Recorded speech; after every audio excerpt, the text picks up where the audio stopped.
Welcome back to இனி ஒரு புது வீடியோ. இன்னைக்கு என்ன பார்க்க போறோம்னா ஈரல் ஃப்ரை எப்படி பண்றதுன்னு வாங்க பார்த்துடலாம். வெங்காயம், கருவேப்பிலை, இஞ்சி பூண்டு பேஸ்ட், மிளகாய் பொடி, மல்லித்தூள், மிளகாத்தூள். மண்ணீரலை நல்லா வேக வச்சுக்கலாம்.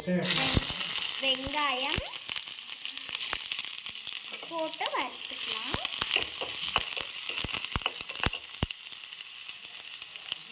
கருவேப்பிலை போட்டுக்கலாம்.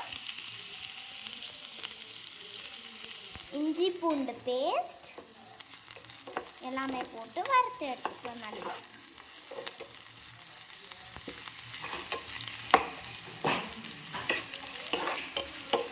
நல்லா இந்த மாதிரி நல்லா ஃப்ரை பண்ணிக்கலாம். இன்னும் ப்ரௌன் அண்ட் கோல்டு கலருக்கு ஆகணும். நெக்ஸ்ட்டு வந்துட்டு வேக வச்ச ஈரல், மண்ணீரல் போட்டுட்டு ஃப்ரை பண்ணலாம். மண்ணீரல் வந்துட்டு ஹெல்த்துக்கு ரொம்ப நல்லது. மல்லித்தூள் போட்டுக்கலாம்.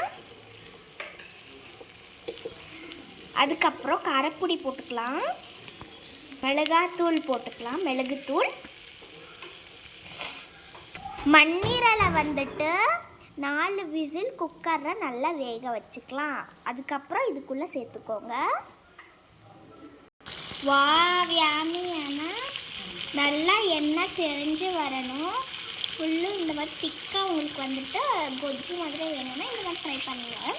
கிரேவி மட்டும் சூப்பராக எங்களுக்கு இன்னும் கொஞ்சம் நாங்கள் கிரேவி பண்ணிக்க போகிறோம்.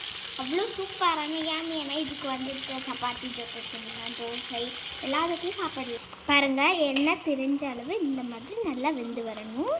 இதை நீங்கள் வந்துட்டு சப்பாத்தி கூட, அதுக்கப்புறம் பூரி கூட, அதுக்கப்புறம் ரைஸ் எல்லாத்துக்கு கூடயும் சாப்பிடலாம். சூப்பராக இருக்கும். ஓகே, பாய்.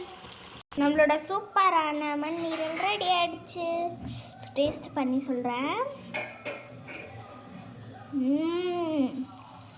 சூப்பராக இருந்துச்சு. ட்ரை பண்ணி பாருங்கள். ஓகே, பாய்.